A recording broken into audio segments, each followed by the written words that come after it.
Bashkë bisedoj me deputetin Luan Baçi. Mirë se erdhe, zoti Baçi. Kënaqësi për mua, faleminderit juve. Faleminderit që gjetë kohën, ndërkohë, sot që flasim, në gjitha këto që unë përmenda, ta nisim nga foltorja?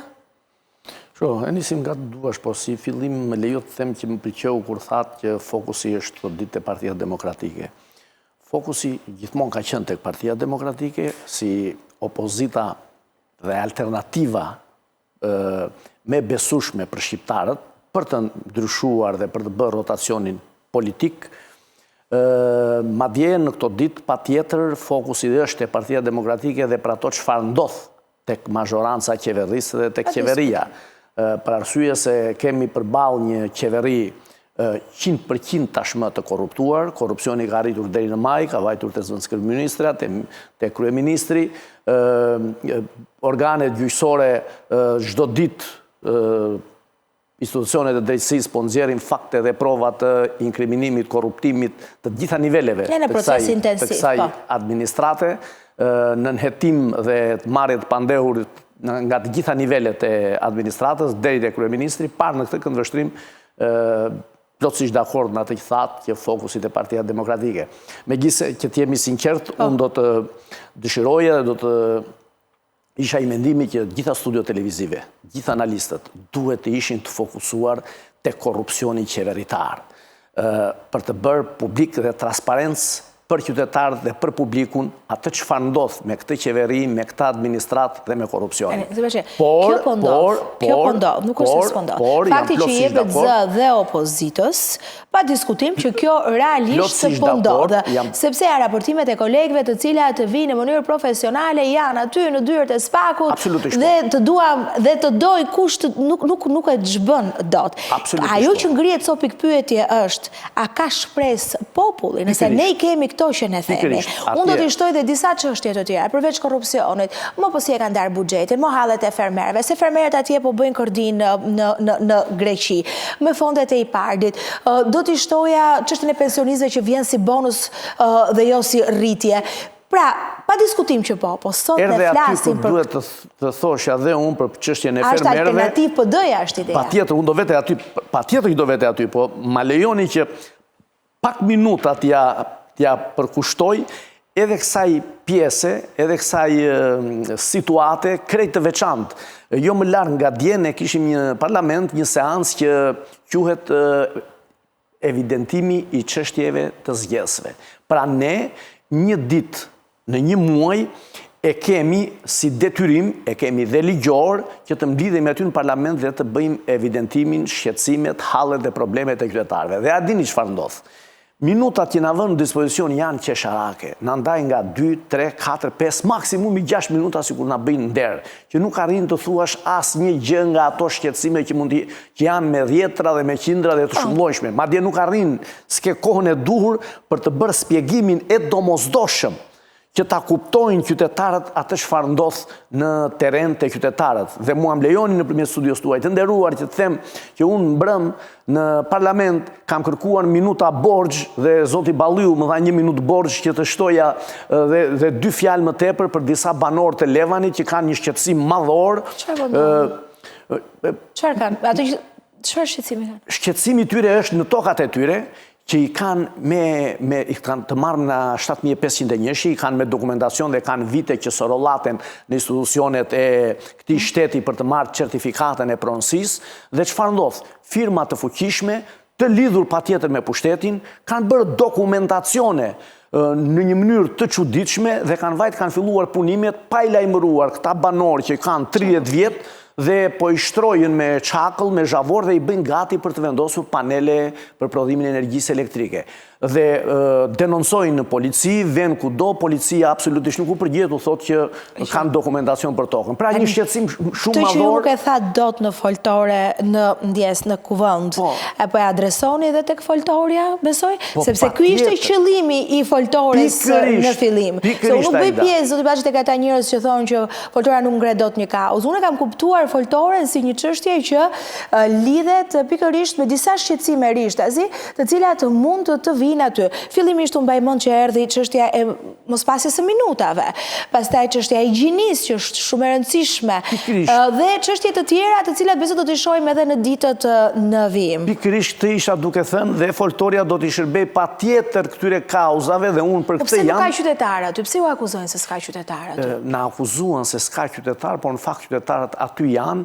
Ne nuk kemi bërë organizim për të ftuar për t'i mbledhur qytetarët me njoftime të posaçme, por kemi bërë thjesht një njoftim si Parti Demokratike që çdo të hënë në orën 18:30 minuta te bulevardi Dëshmorët e Kombit përballë kryeministrisë do të ketë një foltore për të shprehur shqetësime dhe halli qytetarëve. Qytetarët sipas mundësisë që kanë, sipas dëshirës që kanë, sipas kohës që gjejnë, vinë dhe pa tjetër që janë qytetarët aty, dikush është në shesh, dikush më tutje sheshit, dikush ndjek nga televizioni. Kjo është pak e rëndësishme, për mua nuk kam kompleksin e numrave, e rëndësishme është që flitet, e rëndësishme është krijohet një hapësirë, një dritare për të shprehur mendimet dhe shqetësimet tona, atë që thash pak më parë, që në parlament na i kufizojnë, që krahas banorëve të Levanit, një shqetësim tjetër akoma më shumë madhor për disa fermerë të Hamilit që unë mbrëm arrita t'i them emër, me mbiemër, me numër krerësh të lopëve, të deleve që kanë, të fermave që kanë, që dhe këtyre kanë vajtur dhe po u uzurpojnë dhe po u amarën oligarkë të fuqishëm të lidhur me pushtetin, të gjitha tokat e tyre që kanë 30 vjetë që i punojnë, i mbjellën me prodhimet e tyre, kanë fermat e tyre, kanë jetën e tyre aty, dhe në një ditë të bukur oligarkët vjen atje dhe thonë ju do t'i ikni këteja dhe ne do t'i marrim se do bëjmë panele për prodhime energjie. Pra këtu janë shqetësime shumë madhore që patjetër duhet të jenë prezent dhe vemit e kjo që ju me të drejt e parashtruat, Partia Demokratike, opozita është alternativa e vetme që duhet të bëjë rotacionin e pushtetit, patjetër lëvizjet janë brenda Partisë Demokratike, debatet janë brenda Partisë Demokratike, diskutimet aty erdha, diskutimet janë tek Partia Demokratike, janë evidente, janë transparente. Më lejoni të marrë një shembull. Është e vetmja parti, shikoni, del kryetari i Partisë Demokratike, profesor doktor Sali Berisha, tur takim me qytetar, me struktura në përgjithësi dhe qytetar kush do të vinte. Më gjeni një parti politike, nuk besoj në Shqipëri, dhe më gjerë, që të jenë transparent në praninë e gjitha medjave, që çfarë thuhet, aty është prezent edhe për publikun. Partia Socialiste nuk bën as një takim me mediat apo takim që të kenë të jashtëm. Pra, celulat të mbyllura... Kanë fituar Bindshëm dhe s'ke çaj u kërkon. Kanë rëmbyer Bindshëm. Kanë vjedhur Bindshëm dhe s'ke nëse nuk do t'a donë populli do vinte edhe atje. Kështu që në këtë drejtim e nisa, në këtë drejtim për të parë dhe për të thënë dhe për të treguar seriozitetin e Partisë Demokratike, transparencën që ka jo me qytetarët dhe patjetër ta marrë me radhë këtë punën e Salianit? Çfarë ndodhi me Salianin? Çfarë është ai? A është ai një fraksion? Po sfidon Sali Berishën? Apo përgatitet ai të kandidojë për postin e kryetarit në zgjedhje kur i bjen? Janë vitin tjetër. Ky vit iku, po pas sa muajsh? Të gjitha këto pyetje do t'ja bëjmë Salianit. Janë pyetje me vend, por në fakt përgjigjet i takojnë Salianit. Mua më si politikan dhe si pjesë e familjes. Të përgjigjem për ato çfarë unë di dhe çfarë shikoj, gjykoj unë mbi veprimtarinë e Partisë Demokratike brenda vetes. Çfarë vendat? Më lejojnë të them si fillim që zoti Saliani është nga eksponentët më të rëndësishëm të Partisë Demokratike, një njeri me vlerat e Partia Demokratike, absolutisht. Unë e kam konsideratën të veçantë për zotin Saliani, aq më tepër që është i vetmi eksponent i Partisë Demokratike, ish deputet i Partisë Demokratike që sot do të ishte me patjetër në parlament, në qoftë se nuk do ishte ndërprer mandati në mes në mënyrë të padrejtë, është dënuar politikisht direkt nga kryeministri Edi Rama dhe ish ministri i Brendshëm Fatmir Xhafa. Këtë nuk ka njeri mbi tokë në Shqipëri që ta mohoj dhe ta kundërshtoj që është një i burgosur politik, bëri burg politik. Pse se bëri një denoncim? Denoncimi i tij është më se i vërtetuar dhe absolutisht nuk e di se ku u mbështetën ata ligj vënës për ta çuar në burg. Parë në këtë këndvështrim e vlerësoj çdo debat dhe çdo diskutim dhe çdo lëvizje që bën çdo deputet Çdo ish deputet, çdo antar i kryesisë. Zoti Saliani është antar i kryesisë Partisë Demokratike, merr pjesë në mbledhjet e kryesisë Partisë Demokratike, debaton, diskuton. Po pse po veproni vetëm me ata që ne e parë të votuar, që lidhen që me primaret, nuk është se ai po vepron si pjesë, ai po vepron si një fraksion. Jo, absolutisht, po të vepronte si një fraksion e ka në dorë, e ka dhe të lejushme, se fraksioni ne e kemi të legalizuar në statutin e Partisë Demokratike. Dhe nuk kishte asgjë të keqe se pengon të kush që të shpalte fraksionin. Apo përgatitet si pas jush për të qenë përballë Sali Berishës në garë? Si e shikon? Nuk e di, nuk mund të them. A është e pranueshme? Nuk mund të them një gjë të tillë. Sa i ka dhe një problem, që nuk e di tani se sa do të ndikojë tek zgjedhja në krye të Partisë Demokratike nëse do të fitojë këtë. Çështja e gjyqit Burgut e penalizon nga Jo, absolutisht. Ligji i dekriminalizimit pengon për të qenë pjesë në institucionet e shtetit, por jo në zgjedhjet brenda partisë. Në zgjedhjet brenda partisë nuk pengon asnjë gjë. Në zgjedhjet brenda partisë dhe pastaj punon për ta hequr për të qenë në parlament, nuk e di ose. Këto janë analiza që mund të bëhen në studio televizive dhe unë nuk mund të bëj një analizë të tillë. Është çështje juridike në fakt. As të paragjykoj, po as të mendoj se çfarë ka në mendje zoti Saliani. Di që sot... A është një figurë e denjë dhe mund të e pranonin nëse do të kandidojë? A është e hapur Partia Demokratike për Saliani e për tjerë që tjenë përballë? S'pengohet askush në Partinë Demokratike për të kandiduar. Ka të gjithë të drejtën për të kandiduar për të gjitha instancat e Partisë Demokratike, që nga kryetari seksioni dhe deri te kryetari i Partisë Demokratike të Shqipërisë. Ali Mehmeti tha që kur bëhet analiza duhet jemi dhe ne pjesë. Kush? Ali Mehmeti, Elia Ali Mehmeti, një nga më të votuar. Tha, kur bëhet analiza duhet jemi dhe ne pjesë. Po patjetër, mos mbetet pra, se na jepi Zoti Ali Mehmeti është antar i Këshillit Kombëtar të Partisë Demokratike. Drejtori i një departament shumë të rëndësishëm. Drejtori i një departamenti shumë të rëndësishëm dhe parë në këtë këndvështrim, Këshilli Kombëtar është institucioni më i rëndësishëm midis dy kuvendeve. Dhe atje është përthama që do të bëhet dhe analiza, domethënë duke marrë dhe vendimet përkatëse për mënyrën se si u procedua në zgjedhje dhe për rezultatin e zgjedhjeve. Kështu që kush e ka penguar zotin Ali Mehmeti që të marrë pjesë, që do jetë pjesë e analizës. Është antar i Këshillit Kombëtar në institucionin më të lartë midis dy kuvendeve, kështu që mua nuk më duket ndonjë lajm kjo që ka thënë Ali Mehmeti që do jemi dhe ne pjesë e... Lajm është sepse analiza e PD-s është e munguar. Nuk ka ndodhur për zgjedhjet e fundit. E keni shtyr, e kanë shtyr. Duket sikur është e munguar, por në fakt nuk ka qenë e munguar për arsye se kontaktet dhe takimet me bazën kanë vazhduar të jenë në mënyrë individuale, deputet, antar të kryesisë, eksponent Partisë Demokratike kanë bërë takime të her pas hershme, ashtu siç ishte edhe takimi që bëri zoti Saliani apo një takim që u quajt kafe, po në fakt ishte një takim midis kolegësh demokrat, unë kështu e kam parë, i njoh pjesën ndërmuese të atyre kolegëve aty, të gjithë madje, jo pjesën ndërmuese, po dikë më shumë dhe dikë më pak, dhe nuk e shikoj si ndonjë lajm të rëndësishëm, më shumë u fry nga mediat, u mediatizua, edhe nga oreksi që kanë disa media, disa analistë që për mua janë të paguar për t'i dhënë një tjetër ushqim elektoratit, qytetarëve, për të thënë që diçka ndodh te Partia Demokratike dhe po përçahet Partia Demokratike. Partia Demokratike nuk ka si të përçahet, se nuk u përça as në kohën kur s'kishte fraksionet brenda. Jo sot një statut ka fraksionet, kështu që nuk ka lëvizje dhe ikje nga Partia Demokratike. Jo pa qëllim, kuvendi i 11 dhjetorit të 2021-shit ishte një kuvendi më historik dhe më madhështor. Legalizoi kuvendi, legalizoi fraksionet.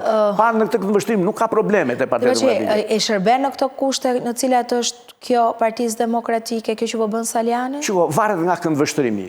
Kam dëgjuar që thonë që kjo lëvizje tani sikur shkëput vëmendjen nga problematikat që ka vendi ynë nga kjo qeverisje e korruptuar.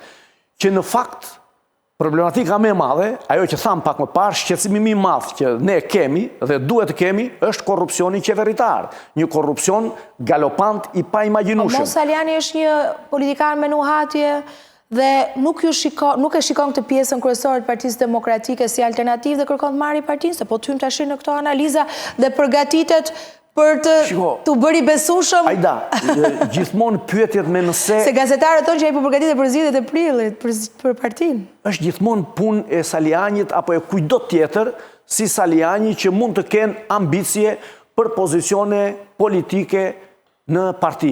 Janë të drejtën e tyre dhe kjo ne nuk duhet na shqetësoj. Absolutisht nuk duhet na shqetësoj. Madje për mendimin tim, sa më shumë të ketë kandidatura, sa më shumë të ketë ambicje për të pozicionuar në strukturat e Partisë Demokratike të gjitha niveleve, unë personalisht do t'i inkurajoja sa më shumë të rinj të futen të Partia Demokratike, intelektual, të papërfolur, të papërlyer, të pakonsumuar, që duhet jenë pjesë e Partisë Demokratike. Në qoftë se Partia Demokratike nuk do të rivitalizohet me të rinj. Po çfarë mendon Flamur Noka për këtë që thua ti? Urdhë? Flamur Noka, çfarë mendon për këtë që thua ti? Edhe këto janë pyetje që duhet i bëhen zotit Noka apo kujdo tjetër, po me sa di unë, edhe zoti Noka është shumë pro rivitalizimit Partisë Demokratike, prurjeve të reja të Partia Demokratike, pa tjetër.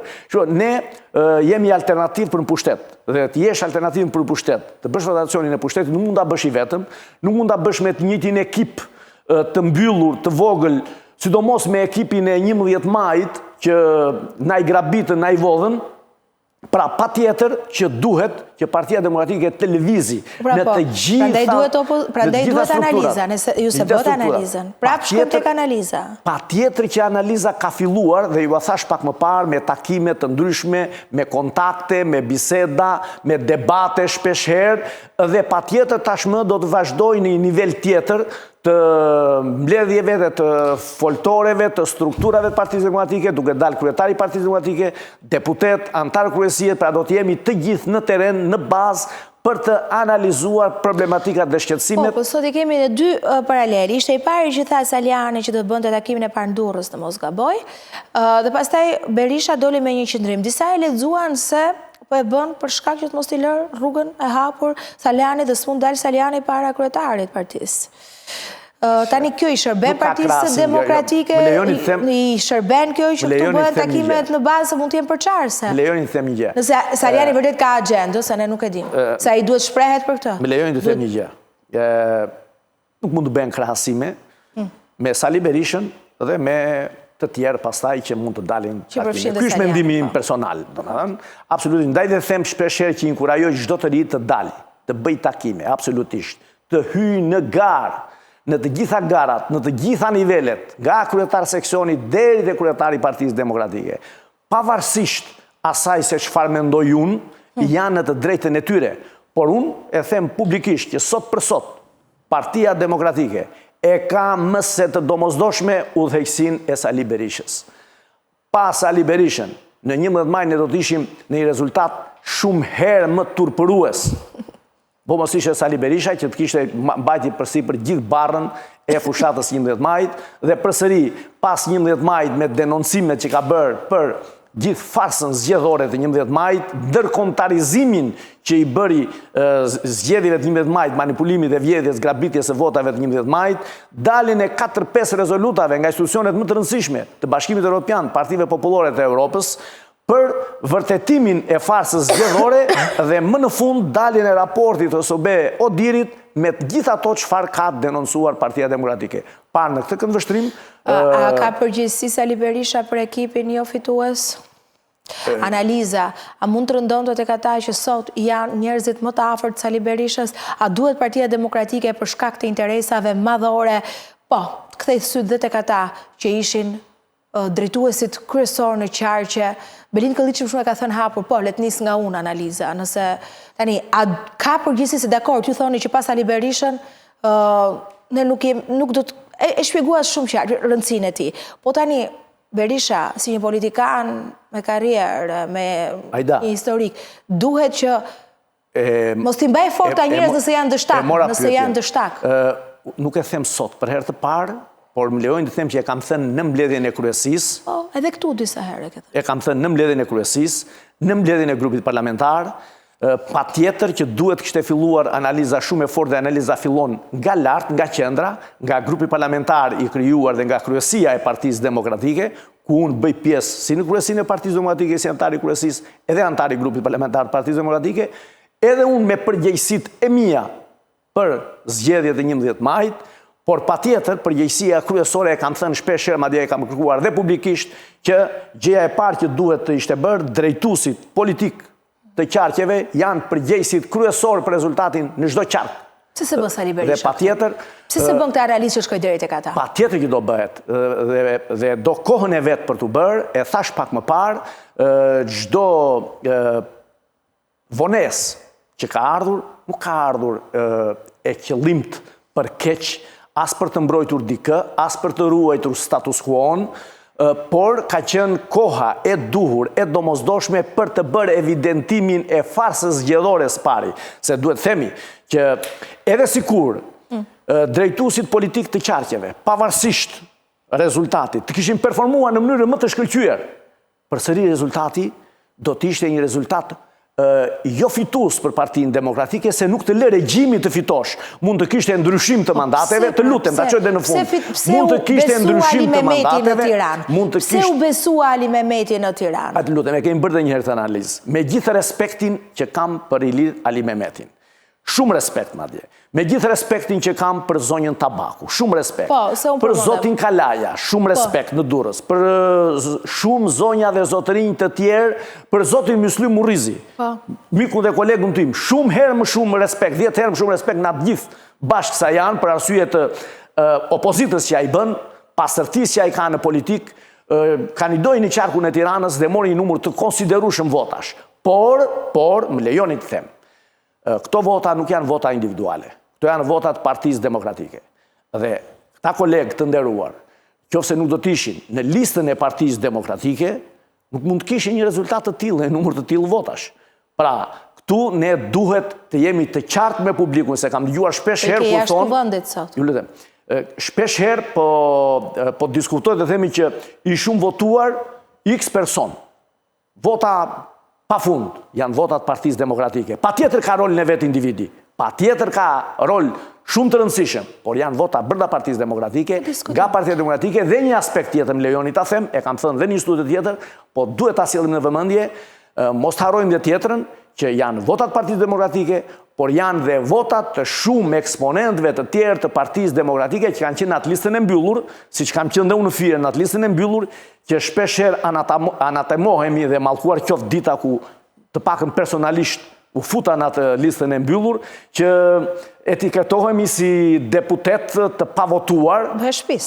Por në fakt nuk është ashtu, se janë vota edhe deputetëve të listës mbyllur që po të ishin në listën e hapur, të gjithë në listën e hapur, të paktën siç ishte e vitit 2021, dhe unë mendoj që më mirë ishte kodi zgjedhor i vitit 2021, ku pavarësisht kufirit që kishte vendosur me 10.000 vota herësin, por të paktën ishin të gjithë pjesë e përzgjedhjes nga qytetarët, dërsa kjo lista e mbyllur bëri që një pjesë e eksponentëve të Partisë Demokratike mos të kishin emrin e mos kishin vot preferenciale, dhe patjetër që demokratët votat e tyre përveç se te sigla e Partisë Demokratike do të shonin dhe te një nga kandidatët, ku kish shumë nga ata që mund të donin të votonin, po marr vetëm një shembull në Tiranë.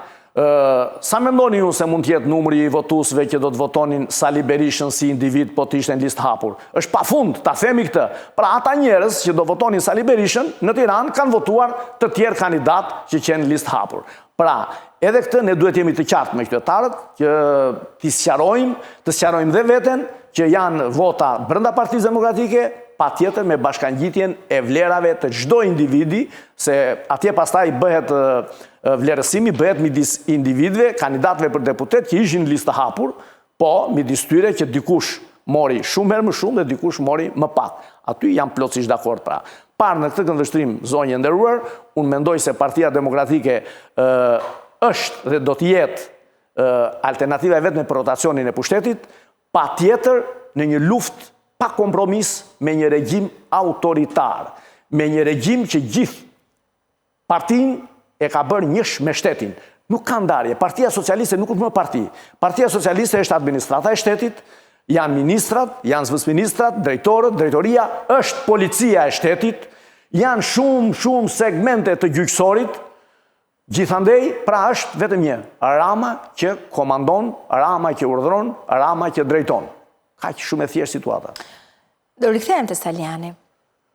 Patjetër, është i vetëm, apo ka mbështetje në Partinë Demokratike. Kush e mbështet si pas Jur Saliani? Se disa thonë, kafe në pimë gjithë së bashku, lexova dhe diçka tjetër që gjysma nga ata se kanë ditur që kanë shkuar për kafe, se kanë ditur që kë mund të lexohesh si grupim. Nuk di të them se çfarë mekanizma kanë përdorur, se pastaj këtu hym në ato teoritë kur Saliani vetë flet, ne analizojmë. Po, ideja është tani të kuptojmë mësë është më i fuqishëm se që po e trajtojmë Salianin brenda Partisë Demokratike, mos ka pakënaqësi brenda Partisë Demokratike. Shiko, brenda Partisë Demokratike, si kudo në çdo parti politike, patjetër që ka dhe pakënaqësira. Ka mendim ndryshe, ka përplasje, debate, diskutime, argumente kundra. Këto kanë qenë, do të vazhdojnë të jenë dhe nuk kanë për të munguar asnjëherë. Patjetër që do të jenë. Zoti Saliani, e thash pak më parë, është antari kryesisë Partisë Demokratike dhe ka gjithë të drejtën që ka çdo antar kryesie të dalë të takojë njerëz në bazë. Patjetër që po. Ju e keni edhe për detyrë këtë? Patjetër pra kemi detyrë, të gjithë mund të dalin. Po dikush e bën mediatike, dikush nuk e bën mediatike. Po sinqerisht po ju them dhe unë i kam në mënyrë të përhershme takimet. Në bazë me kolegë të mit, me qytetar, me fermer, me kryesitë e degëve, absolutisht. Por kam zgjedhur që në këtë periudhë, dhe ka shumë e sinqert kjo, asnjëherë mos të bëj publike takime të tilla për arsye se edhe turp më vinte çfarë të bëja publike, se takoja njerëz, ti them gjërat kështu tani me shumë sinqeritet, takoja njerëz dhe çfarë do të tregoja qytetarëve të tjerë që bëra një takim dhe i dëgjova, më dëgjuan kur gjë nuk arritën në 11 maj. Kështu që kam gjetë atë mënyrën për t'i takuar njerëzit, për të qenë afër tyre, por jo për të bërë publicitet se çfarë kemi bërë. Dikush tjetër e bën publike dhe bën mirë që e bën publike. A janë lodhur, a janë dobësuar strukturat e Partisë Demokratike? Ka probleme. Aida ka probleme, duhet jemi të sinqert, patjetër që janë të lodhur, se janë pas 12-13 viteve opozit, dhe janë, madje do thoja jo të lodhur, po të tej lodhur. Dhe të tej lodhur. Kjo ka bërë që të humbasin edhe besimin paka shumë, një pjesë e mirë e tyre, dhe të rrinë atë qetësinë e tyre të përkohshme, dhe unë jam i sigurt që është një qetësi e përkohshme, që patjetër do të filloj të vloj dhe do të ndizet ditë pas dite, ashtu siç ne kemi treguar historikisht e Partia Demokratike. Më kujtohet viti i mbrapsht 97, kur këta rilindasit e sotëm dhe socialistat hershëm thoshin që Partia Demokratike u shkri, u shua, nuk ekziston më, se vërtet dukeshim shumë pak.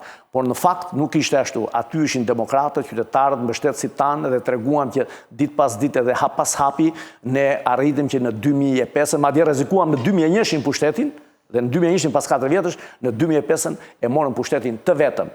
E njëjta gjë do të ndodhi dhe shumë shpejt. Ky mandat, mandati 4 i Ramës, është një mandat që nuk do të përfundoj. Nuk ka shans që ky mandat të mbyllet me këtë kryeministër dhe me këtë qeveri. Ditë pas dite do të shikojnë dhe... Kjo duhet, në këtë logjik, nëse ecim, duhet maksimizohet me mbështetje për Partinë Demokratike. Ato strukturat e lodhura që thoni ju, një moment në njerëz jemi të vije shpirti, themi në zhargon majt hundës, dhe nëse ju besojnë ju, dalin atje, vinë atje në shesh, dhe dalin, dhe as nuk i ndaloni do të më ju. Nuk është tregus. A ju zgjedhin, a ju besojnë është ideja, a ju shojnë një alternativë. Se për shembull, mbaj mund me ngjarjen e 21 janarit, e heqim ngjarjen e hetimeve kriminale. Por atëherë, besoni që Edi Rama do vinte në pushtet e mbushur sheshin plot dhe qëndruan aty. Lëre pjesën u vranë, le të hetohen edhe shkojnë deri në fund, se ishte shumë e rëndë se çfarë ndodhi. Po e shikoj nga këndvështrimi politik të lodhur nga demokratët, Edi Rama në opozit u organizuan dhe pasi koha tregoi që po erdhin pushtet Edi Rama. Po ideja është tani, erdhi dhe me idenë që do ta zbarte atë çështje, po çojmë do zbartet. Krahasimi. Tashti unë më kujtua si ngjarje. Po shumë bukur. Dhe po vi tani te kjo e sotmja. Ore, mos problem është ai rrethi i Partisë Demokratike, të njëjtat fytyra, të njëjtat njerëz, të njëjtat personazhe, të cilët realisht dhe nuk frymëzojnë as strukturat dhe as atë elektorati ngri. Se nëse do ndodhi kjo që thoni ju, se po hydhe unë tani në analizë, nuk do të vi nga ato vota që ju i keni, ato i keni aty. Do të vi nga pjesa tjetër. Do vi nga pjesa gri.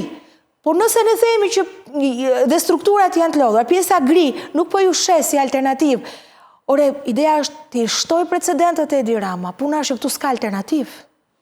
Se edhe pse janë të kapur, edhe pse punojnë në administratë, edhe pse i kanë punësuar në bashki, vjen një moment që gjithë të zullumi në këtë malin e problemeve do ta reflektojnë. Historia këtë ka treguar se ç'bëjmë dot ne. Tani hajde të analizojmë këtë alternativën çfarë duhet bëjë Partia Demokratike sot. Patjetër, ajo isha duke thënë pak më parë që Partia Demokratike ka hyrë në procesin e analizës.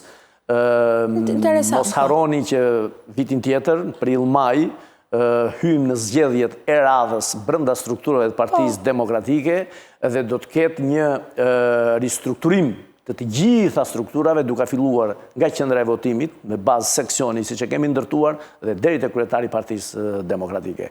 Kjo do të bëjë që do të rivitalizohen gjithë strukturat, dyert të hapura për çdo të ri dhe të re, të shkolluar brenda apo jashtë, të gjitha niveleve të jenë pjesë e garës brenda Partisë Demokratike. Dhe patjetër do të ketë një rifreskim të strukturave të gjitha niveleve. Se e patëm me kopën kur erdhi Basha me shok. Pastaj kur bë foltoria e parë, jo kjo që po ndodh tani, këtë prisnim neve. Po nuk ndodhi. Prapë është Partia Demokratike, e rrudhur me pak mandate në këtë zgjedhje, e ngritur pas betejave të shumta për vulën. Pikërisht, erdhët prapë aty ku ne duhet vemi. Sotët si shembull nisën e foltores parë të doktor Berishës. Në atë kohë, thjesht një deputet i Partisë Demokratike dhe një foltore që filloi, dhe them me kënaqësi të madhe, ka filluar nga Fieri, foltoria e parë e doktor Berishës. Unë e mbaj mend. Pas takimit që u bë në Rogner, foltoria e parë është bërë në Fier dhe një foltore spektakël, do ta quaja, me pjesëmarrje të shumë demokratëve dhe qytetarëve fierak, që pastaj vazhdoi mëtej në Vlorë dhe në gjithë Shqipërinë. Por mos harroni që foltoria e Partisë Demokratike në atë kohë ishte një foltore që bësh nga ish kryetari i partisë, lideri historik zoti Berisha, pa vull, pa sigël, pa financa, pa absolutisht asnjë, me një luftë shumë të fortë të këtij kryeministri autokrat dhe të disa individëve tek Partia Demokratike që e uzurpuan dhe nuk e lëshonin vulën për qamet, si një shembull që kam sjell disa herë të një kryeplaku në një nga fshatrat e Cakranit që nuk donte të lëshonte vulën pasi fshati e hoqi me vota, mori vulën në xhep dhe iku. Dhe kështu bë me vulën e Partisë Demokratike. Dhe 2023-shin ne i kemi bërë zgjedhjet lokale pa vulë, pa sigël, jo si Parti Demokratike, dhe arritëm morëm 500.000 vota. Pra treguam që ishim ne opozita e atij vendi. Dhe kemi, se këtë po na përflasin tani, 2023-shin, ku ne ishim pa vull, pa sigël, pa financa, pa emrin e kryetarit partisë zotit Berisha në fletën e votimit, dhe përsëri ne bëm një garë të fortë, të ndershme, dinjitoze. Erdhëm në 2025-ën, na trajtojnë si kur kemi qenë të barabartë me Partinë Socialiste, po të lutem shumë, Aida, nuk kemi qenë të barabartë, për arsye se kryetari i Partisë Demokratike ka qenë një vit rresht në arrest shtëpie. Kjo e penalizoi në mënyrë drastike takimet me qytetarët. Një periudhë shumë e shkurtër kohe për të marrë pjesë në fushatën e zgjedhjeve, një goditje që i bën Partisë Demokratike duke krijuar disa partiçka të vogla nga ish drejtues të strukturave të Partisë Demokratike për ta dëmtuar dhe për të marrë disa vota, siç e bën dhe për të krijuar imazhin që nuk mund të bëhet rotacioni dhe nuk mund të mundet Rama duke qenë e copëzuar e djatha dhe Partia Demokratike, dhe mos harrojmë pastaj gjithë administratën e shtetit, gjithë qeverinë, gjithë fuqinë, gjithë parat, gjithë bizneset, gjithë institucionet kundër Partisë Demokratike. E thotë edhe raporti OSBE-s. Një pyetje të fundit para se të përshëndes. Apo e shpërson Berisha gjuhën ndaj Salianit kur thotë që takimet që bëhen pra jashtë dhe që nuk janë ato që drejtohen nga Sali Berisha janë totalisht private. Kështu ka ndodhur pak më parë, pra i referohem asaj se çfarë ka thënë. Nuk është anatemim, absolutisht. Kjo është mëse e drejtë që ka thënë zoti Berisha. Se ai quan jashtë agjendës PD-s dhe janë private.